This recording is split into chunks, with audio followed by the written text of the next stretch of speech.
Hi mga nosebleeders! Welcome po sa 14th episode ng ating Nosebleed No More, and today we'll talk about a very important topic po, no? I think marami po nalilito pa rin hanggang ngayon tungkol dito sa tamang paggamit po ng bring at take. So, ano po ito? I think ginagamit lagi ito para pang-confuse po sa mga exams.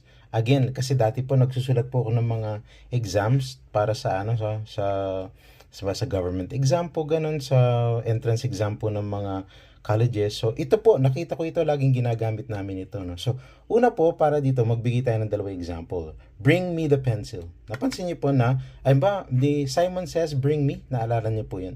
Yung bring me is papunta sa'yo. Ayan po siya, papunta sa'yo. Dadalhin sa'yo yung hinihingi mo. So, yung pencil, ibibigay sa'yo. Ganun po siya. Ang take me, baligtad. Ikaw ang dadalhin doon sa hospital. So, take me to the hospital. Ang nagiging problema po, binagbabaliktad yan. Ang ginagawa, bring me to the hospital, patay tayo. So, ibig sabihin yung hospital dadalhin sa'yo. Tapos, take me the pencil, ibig sabihin, ikaw, nakita niyo po yung difference. So, ulitin ko, ang bring po is papunta sa'yo. So, mula diyan, pero bring me the red marker. So, bibigay sa akin yung marker. Take me, dadalhin ka dun sa lugar na yun. Ganun po yung difference na. So now, you know po na, ang problema po ito, huwag po magpapalito, may tinatawag na prepositional idiom. So meron pong bring in, bring out, bring down, ganun po siya. Tapos take in, take out, take down. Hindi mo po pwedeng i-separate yung dalawang words na yun. Kasi prepositional idioms po yan.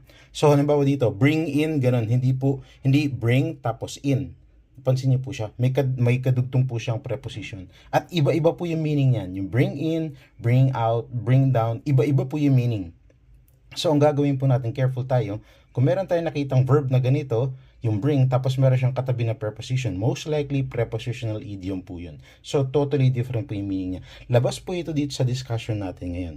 Ang dinidiscuss lang po natin ay yung bring and take. Ulitin ko po, pag bring, papunta sa'yo. Kagaya nga po ng Simon Says, bring me, at gano'n naman yung take, is ikaw yung dadalhin doon. And now, hope makatulong po ito sa atin, and hope marami na po tayong natututunan, at unti-unti, we are no longer Nosebleed No More. Maraming salamat po. Share na yan. Bye-bye!